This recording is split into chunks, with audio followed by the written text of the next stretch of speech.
What's up guys, Alex from FIFA Scouting Tips here, and welcome to Season 1, Episode 10 of Orient Express. We have this match against York City up first, and I'm going to get straight into it. If you look at the bottom right, they're in 4th place in the league, and we're in 1st. We're actually 21 points ahead of them, so it's a massive gap, but I do want to play this game because, like I said, they're in 4th place, so they're fairly close to us, and I want to make sure we keep winning and keep that massive gap at the top of the table. So let's play this game and see if we can keep that going.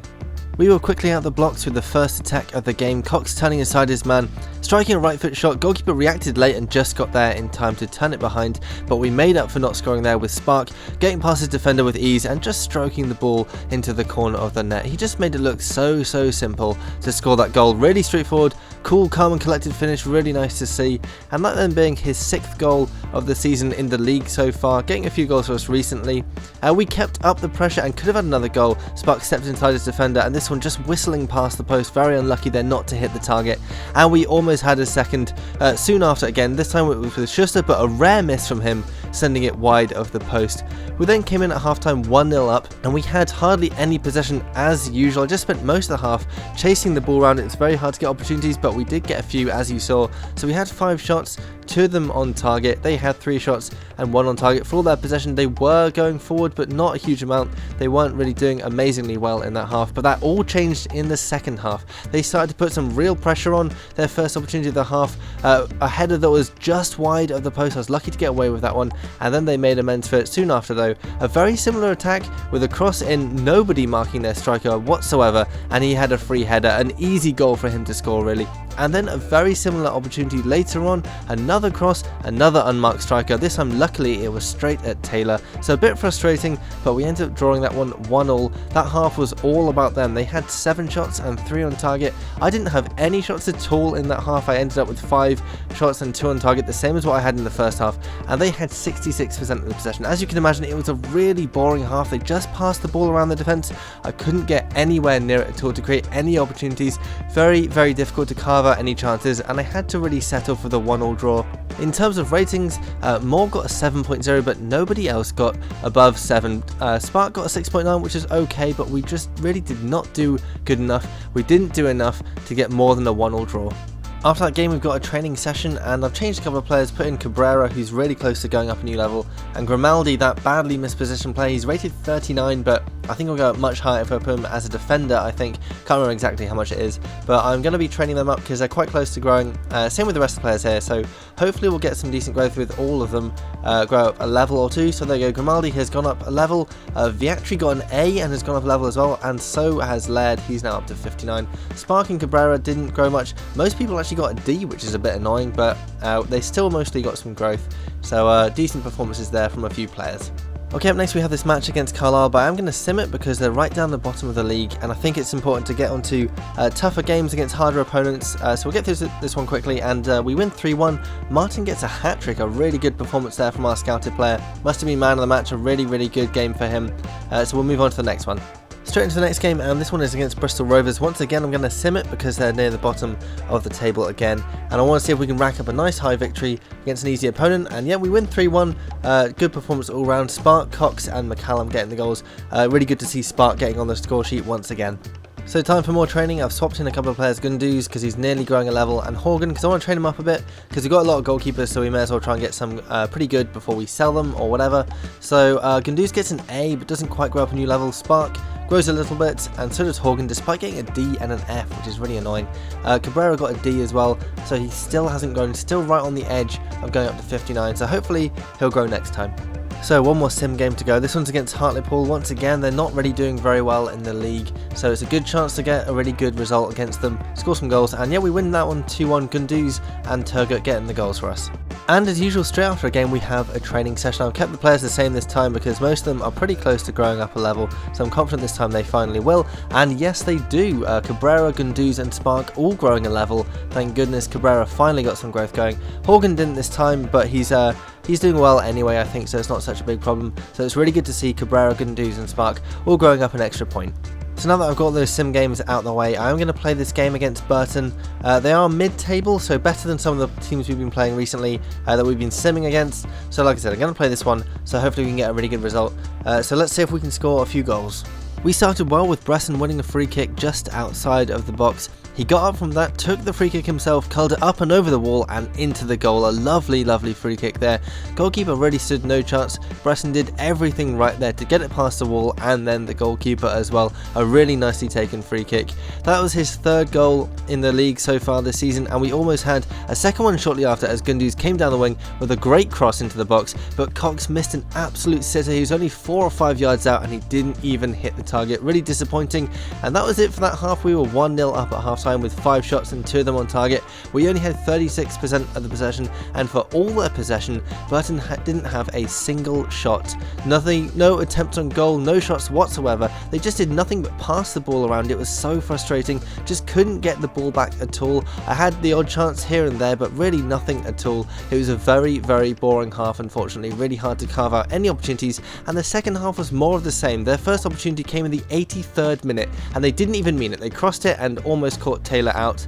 Luckily it didn't go in, but we finally got another opportunity. Creevy on as a substitute, played in Schuster, who was just onside. He took his time and coolly finished it into the corner of the net. You know that he's never going to miss a chance like that. Really nice pass. He was just onside, and we can always rely on him to do the job in that kind of situation. That being his 20th goal of the season. It's been a while, but he's finally hit the big 2-0, and that was it. We finished the game 2-0. We finished it 2-0 winners with 7 shots and 2 of them on target. Both of those shots on target went in. Burton, for 62% of their possession, had 1 shot in the entire game, and it wasn't even on target. It's so frustrating playing these matches sometimes. I don't know what it is, why EA have done this, but it seems that the other teams just pass and pass and pass and aren't interested in shooting at all, so it makes for very, very dull games, unfortunately. In terms of ratings, Bresson got an 8.0. He was a really, really good player in that game, the real standout player. Dimitri got a 7.4 and Gundogan was a 7.1. They did well as him, but really, like I said, Bresson was the standout player, man of the match, with the 2-0 win. A decent performance from him. Okay, just enough time for one more training session, and I've changed those players who grew last time to give some other players a chance.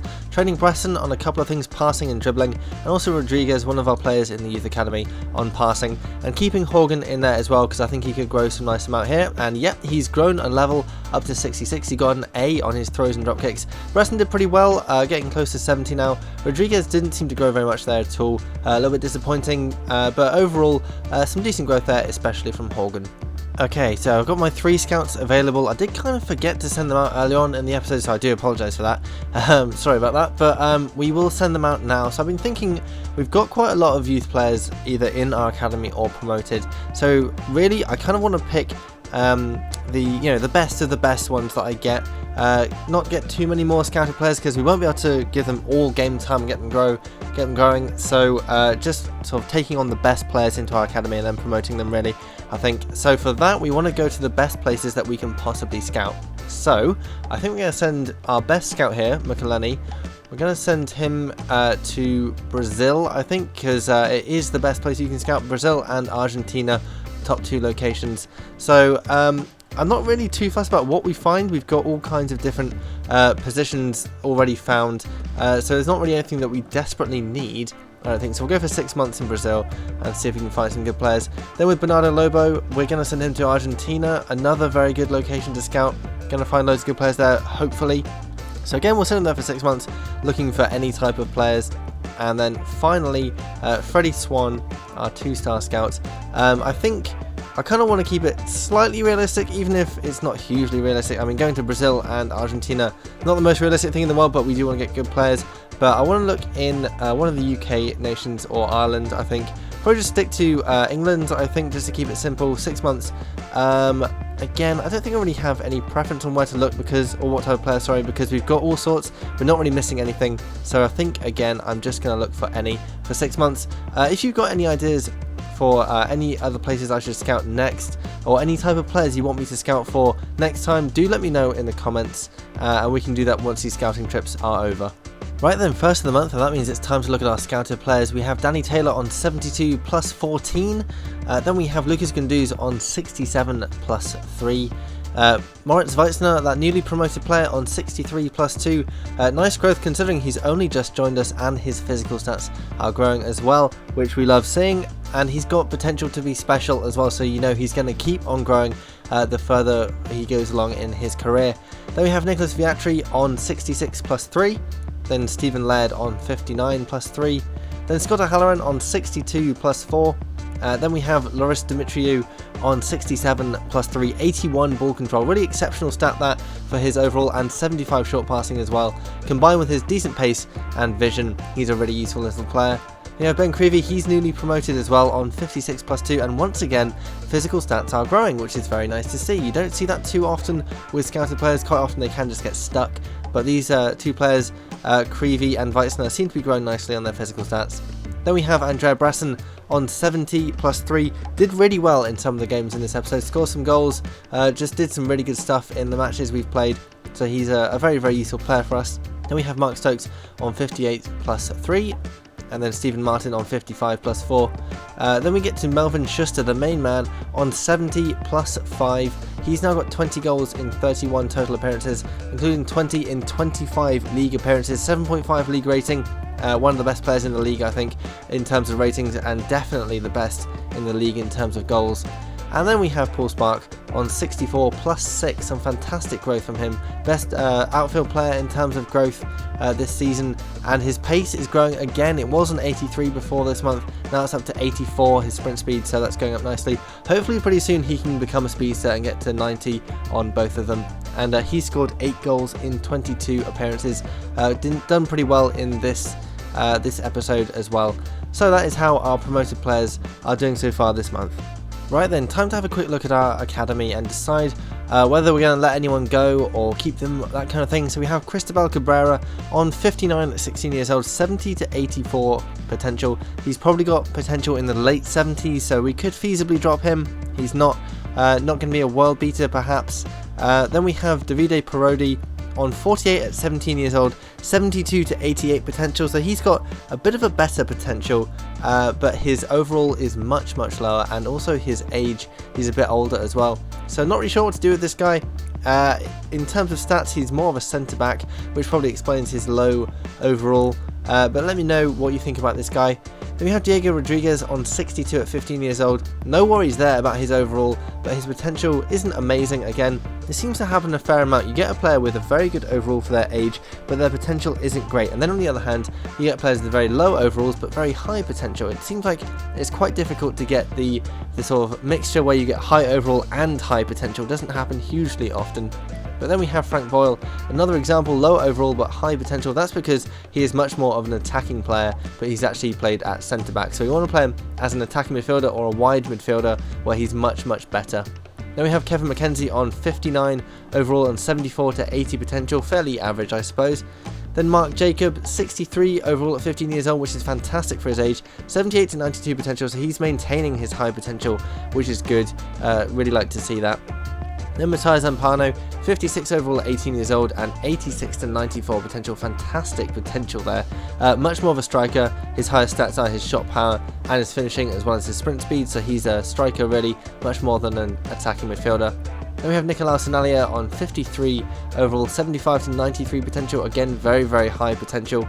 Then Ryan Horgan, this player we've been training up, on 66 at 16 years old, very impressive overall.